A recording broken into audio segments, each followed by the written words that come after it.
Hey guys, what is up and welcome to another episode of Did You Know featuring Wukong. If you enjoyed this episode, please don't forget to throw in a like to let me know, and on top of that, it helps me quite a bit, but without any further ado, let us jump straight into his abilities.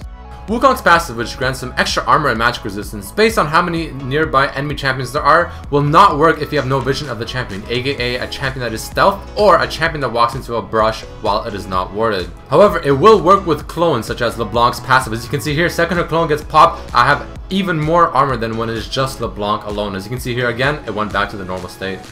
If Wukong happens to use his clone as Vi targets him with his ultimate, Vi will actually go straight to him himself while he is invisible and completely disregard the clone. This is really important to remember when facing such a champion. On the contrary, a Fiora ultimate will actually keep attacking the clone even though he uses his W, but there's a chance that she will attack you every now and then if you are too close to your clone while she's whacking away at it. Wukong's Q ability can critically strike, however the critical damage will work as any normal auto attack crit rather than amplifying the damage on the crit by the extra damage that the Q provides. AKA the Q damage does not affect the crit damage. It is important to remember that Wukong's Q gives him 125 bonus range. This is really important because you can use this to harass in lane very effectively and even use it on a running opponent when your auto attack is out of range. Wukong's ultimate is an amazing tool to use against enemy opponents, and keep in mind that while you are active and spinning through all of your enemies, you can use summoner spells such as Flash, Ignite, and even Exhaust. You can even use items, however Tiamat and Hydra seem to be an exception as it does not proc while you are middle ulti, but other items like Youmuu's will work with this ultimate while you are channeling it, so keep this in mind. Did you know that Wukong's clone still acts as a champion as opposed to something like Zag's blobs? This means that if you use this clone to absorb something like an Ash Arrow, it will work rather than just going right through it. There is a neat trick that most Wukong players like to do as this champion with his clone ability when they are being chased by enemy champions, and this is running and then pressing S to instantly stop, making it seem like you used your W when in fact you didn't. Keep in mind that Wukong's clone will not show buffs such as red or blue, nor will it show any form of ultis on you such as maybe a Mordekaiser ultimate.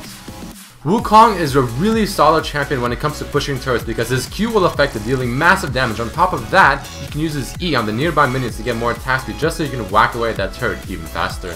A typical combo with Wukong in lane is to E in auto attack, instantly Q to reset the auto attack, and then you can either keep whacking away at your target or you can use W to retreat without taking any damage. Did you know that Wukong's ultimate potentially has the highest AD ratio of any skill? Because if you hit someone for the full duration, it will amount to about a 4.8 AD ratio on the ultimate. Alright, enough about his abilities, let us jump into some really cool facts and lore about Wukong.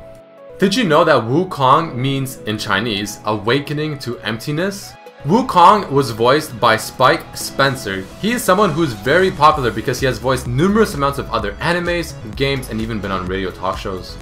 Did you know that Wukong is based off of Sun Wukong, who is said to be the protagonist in a Chinese novel named Journey to the West?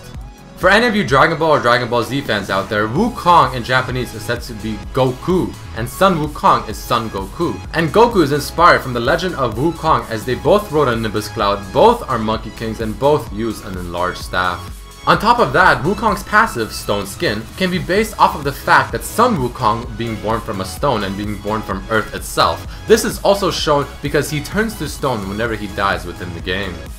Apparently, Wukong is the first champion to have an animated gameplay preview on Riot's YouTube page. Click on the annotation on this video right now to go to that video. Wukong's joke is him extending his rod, which is also based off of the fact that Sun Wukong's rod, Ruyi, can do the same thing. Volcanic Wukong is a possible reference to the Journey of the West's prequel story, Havoc in Heaven, as where Wukong got locked in a cauldron for many days, distilled by sacred flames, and once he was released, he was actually stronger than ever rather than dying.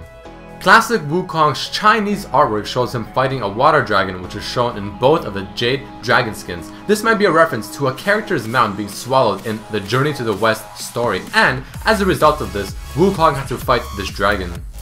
Jade Dragon Wukong seems to be wearing Chinese jade, probably hence the name Jade Dragon Wukong, which is commonly carved in the form of a dragon.